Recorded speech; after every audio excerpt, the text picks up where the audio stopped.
kita dari kelompok marketing. Nah, hari ini kita mau wawancarain Bu Intan dari Bukit Podomoro.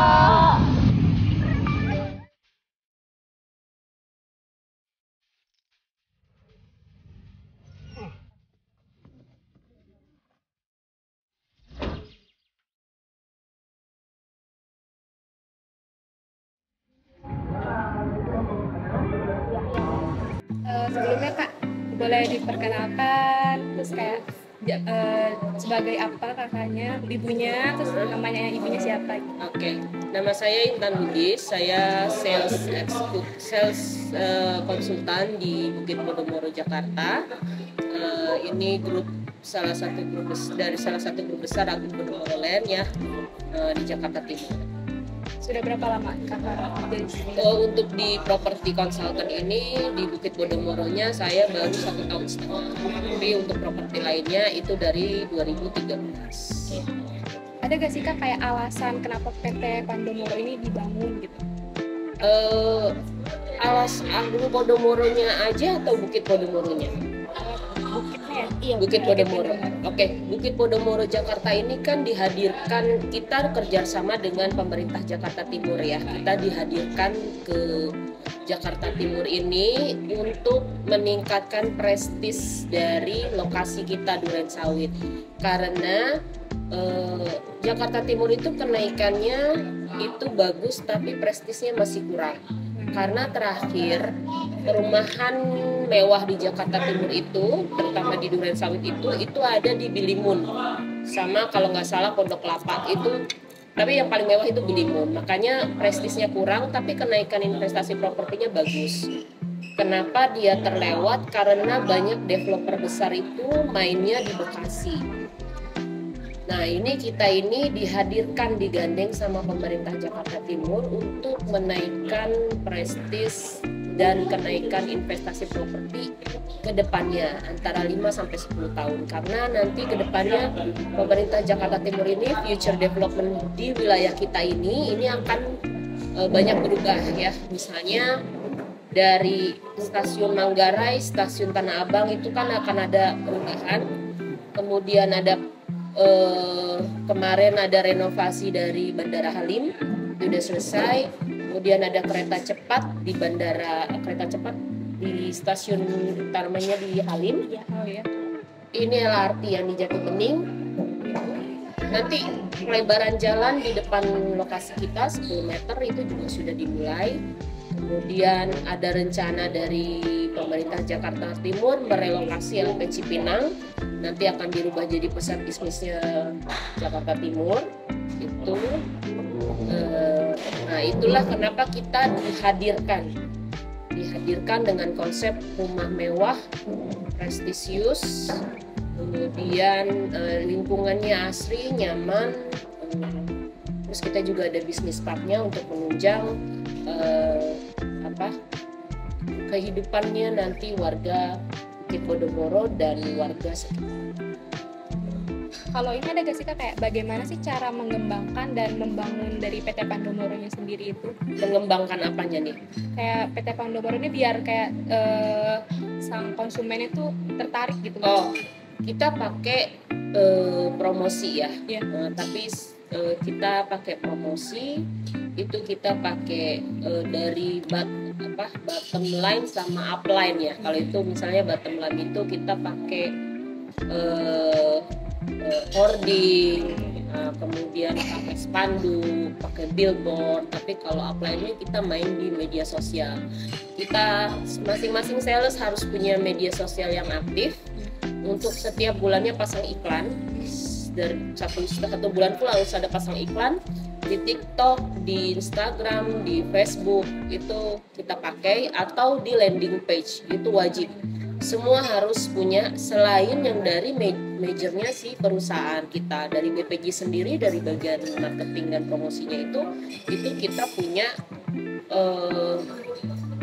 sosial media yang aktif sendiri sama landing page sendiri. Kayak kita pakai Herolits, GDN, Lamudi, itu kita kerjasama. Ya, dari situ promosinya meningkatkan penjualan. Selain itu juga kan kita ada pameran ya, exhibition di mall. Ya terus Kak, selama Kakak menjalankan usaha ini kan pasti Kakak mengalami berbagai macam kesulitan ya Kak. Nah kalau misalkan mengalami, bolehkah dijelaskan apa saja kesulitan Kakak selama menjalankan usaha ini? Kalau kesulitannya, kita biasanya kalau di sosial media itu biasanya banyak yang iseng ya. Iya. Mau iseng, mau serius, mau nggak iseng, kita cuman berpikir ini orang adalah konsumen kita, jadi kita layanin. Kalau sudah memang isengnya keterlaluan, ujungnya kita blokir, ya kan. Terus yang kedua biasanya misalnya kita dapat tamu walk-in. Tamu walk-in itu kan kita biasanya kita nggak tahu backgroundnya ya. Kita don't judge book by its cover ya. Jadi mau bagaimanapun ininya penampilannya, kalau dari Agung Podomoro kita punya standar sendiri bahwa sales itu harus melayani konsumen dengan sepenuh hati dari mulai dia datang sampai nanti dia dealing sampai nanti serah terima. Jadi kita udah punya standarisasi. Kesulitannya itu yaitu paling kita udah presentasi banyak-banyak, ternyata kita di tengah-tengah tahu nih agent, kita nggak bisa putus. Kita tetap lanjutin, nanti terakhir kita bilang Bapak, kalau Bapak agent, kita ada agent co. Sebenarnya kan itu jadi sebenarnya merubah, maksudnya gini, kita harusnya bisa dapat walk-in yang bagus, ternyata agent kan itu kan bukan ini ya. Kemudian kita juga kalau dari sosial media ya itu paling kendalanya orang-orang iseng aja. Dalam strategi apa sih Kak yang Kakak gunakan untuk mengenalkan Podomoro ini ke masyarakat Kak? Kalau dari saya pribadi, bukan dari perusahaannya, dari pribadi itu kita pakai jejaring individu. Misalnya saya ikut arisannya kita lihat ibu-ibu sosialitanya kelas apa nih. Nah, biasanya saya ikut nempel sama temen gitu. Jadi misalnya saya punya usaha itu fotografi, saya style directornya. Mereka akan suka pakai nih anak-anak saya, nah saya ikut pakai jejaring itu. Terus saya juga ikut arisan. Jadi kalau dari tim lainnya pribadi itu ikut arisan pengajian. Pengajiannya itu kalau tahu ustadz yang viral nggak kelihatan mukanya tapi nah itu Sarifah Al Munawar ya. Nah itu ikut saya. Jadi di situ mereka pengajian VIP. Nah, ikut. Terus kalau dari sama ini database yang dulu yang punya misalnya kita punya database bagus, sudah pernah beli properti sama kita tawarin, kalau dia nggak mau kita minta referensi gitu sih. Dari teman ke teman minta referensi gitu aja kalau yang pribadi ya. Kalau dari perusahaan kan kita udah disediain banyak sekali ya di Podomoro itu.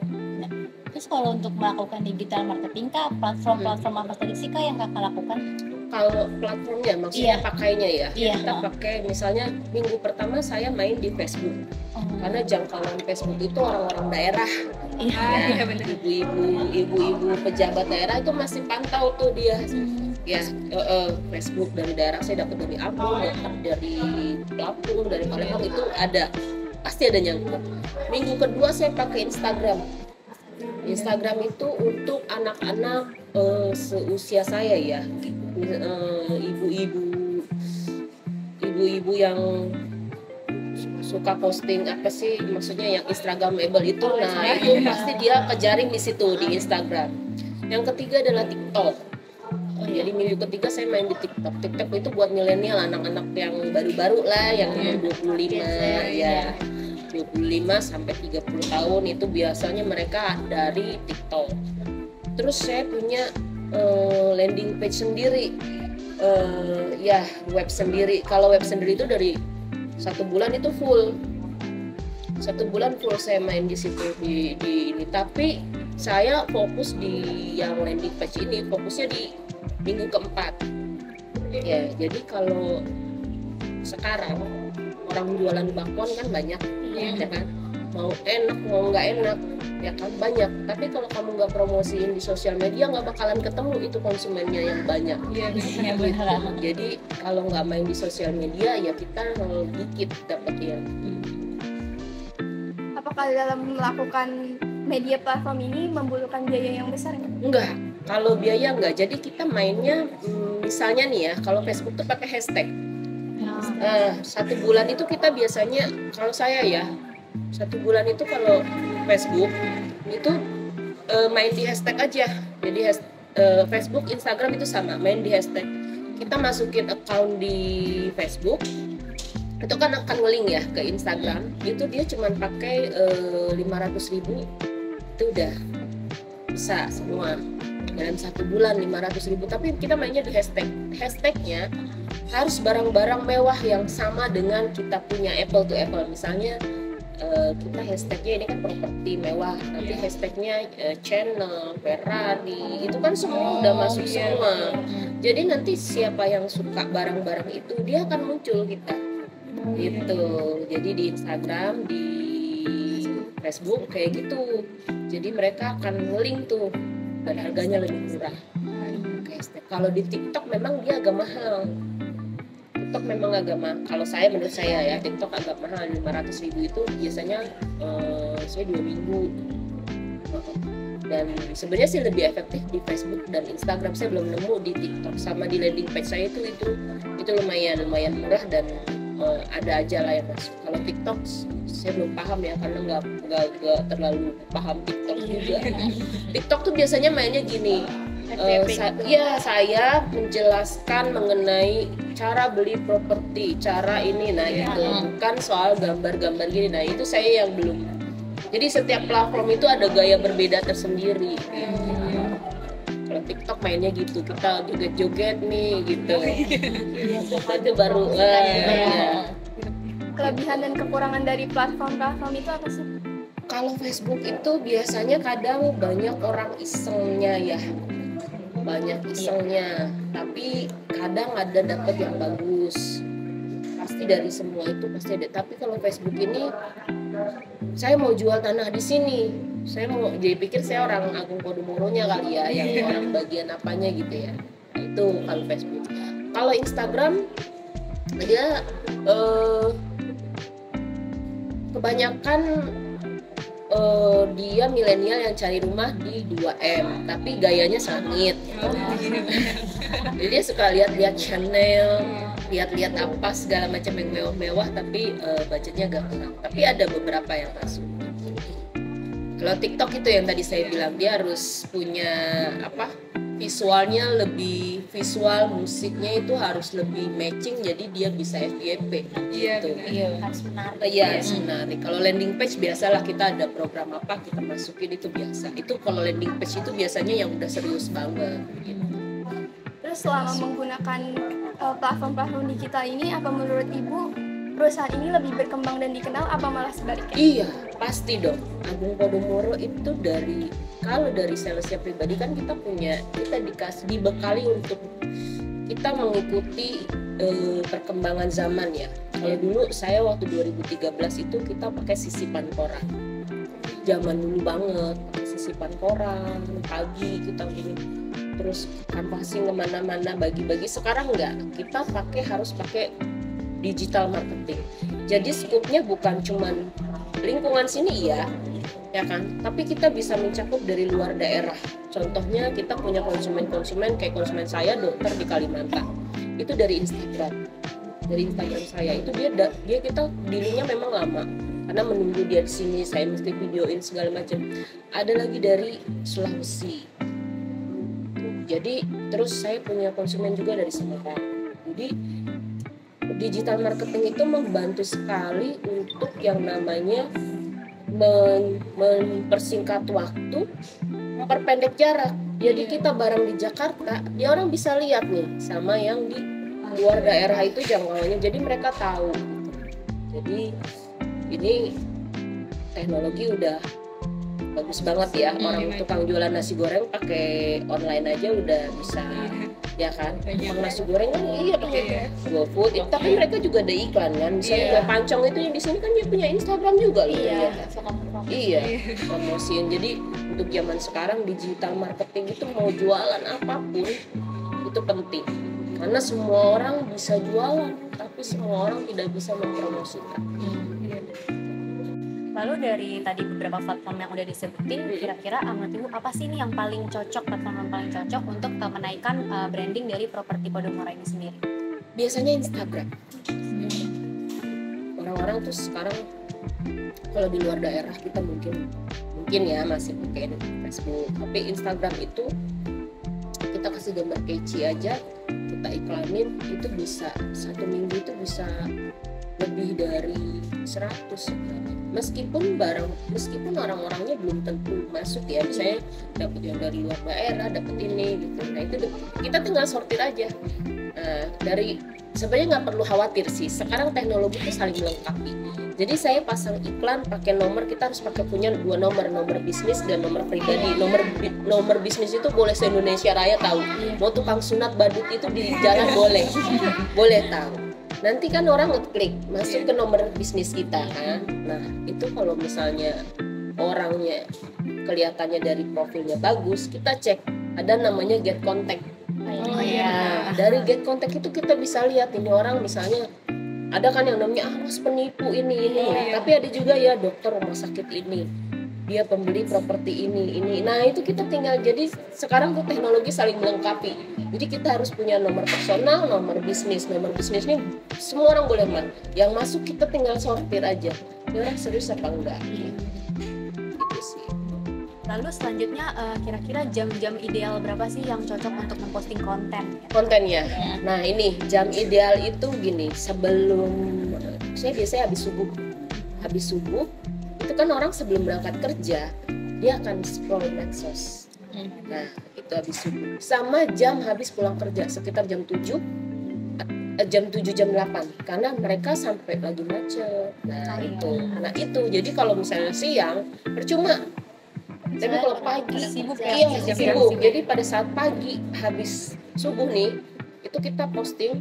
Nah itu udah banyak tuh yang lihat. Jadi grafiknya tuh naik gitu.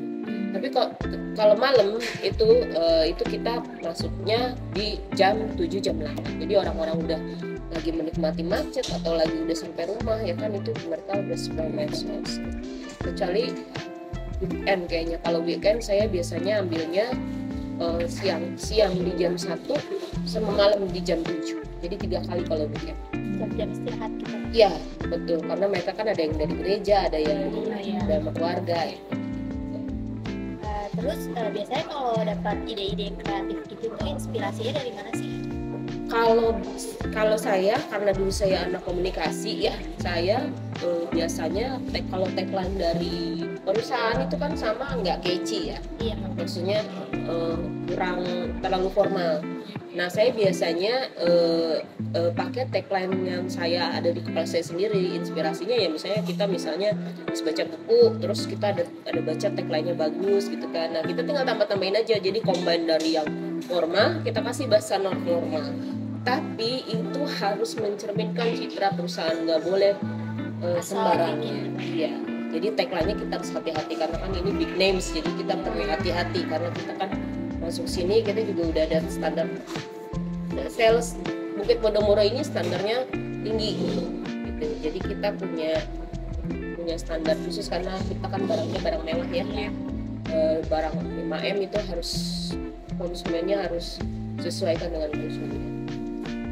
Terus ada nggak sih tips and triknya untuk nambahin followers gitu biar makin dikenal? Ya, kalau followers kan kalau misalnya kita beli itu percuma ya. Iya. Nggak sesuai dengan yang kita mau. Biasanya gini, kalau misalnya ada konsumen itu mesti di link ke kontak kita. Kontak kita link dengan Instagram. Nanti akan muncul tuh ini dari kontak Instagram Anda mengikuti. Nah itu tinggal diklik gitu. Terus palingnya itu kita push iklan. Terus apa setiap minggu tuh kita harus rajin untuk update promosi gitu. Jadi tergantung itu ada pilihannya ya, mau kita banyak dilihat atau mau kita banyak yang menghubungi. Biasanya gitu ya pilihannya kan. Itu terserah. Itu biasanya kalau saya gonta-ganti. Tapi kalau follower itu biasanya ya enggak, follower itu kadang kalau misalnya kita ininya kurang, misalnya sasarannya kurang, itu juga kalau kita lihat siapa nih ini dilihat ini enggak udahlah gitu ya kan, saya ikutin biar aja dia ngikutin kita ya. Terus sama gini triksnya kalau dari saya misalnya suka sama Andre Taulani. Itu semuanya saya ikutin. Nanti pengukitnya dia itu akan ada beberapa yang masuk. Ya, saya misalnya di Andre Taulani prediksinya segala macam, Trio Kurnia, Desta, Vincent itu semua saya ikutin. Jadi nanti Ayu orang-orang Ting Ting. pada ikutin. Bali gitu ya. Ya, kayak misalnya Ayu Ting Ting, ibunya Ayu Ting Ting dapat dari web saya kan, ibunya. Nah saya minta nih sama dia, postin ini dong, boleh. Dia post di ininya, nanti followernya ikut, gitu. Gitu. Jadi personal aja. Kalau beli sih orang bisa, kalau beli apapun bisa, tapi nggak seru. Iya. Beda tantangan. Nggak sesuai gitu. Ada lagi? Mungkin udah sih itu Udah, aja itu aja. pertanyaannya dari kita. Ini mata kuliah apa sih? Wirausaha Wirausaha digital. Wirausaha digital. Iya. Biasanya bapak ibu. Bapak. Bapak siapa? Dedi. Pak Dedi Purwana, kamu mampir dong ke sini. Moro-moro ya. Nanti ketemu saya sekalian bapak aja yang interview. Saya anu semua ya. Makasih ya Pak Dedi. Tugasnya semangat selalu Pak Dedi. Iya, terima kasih Banyak banyak. ya,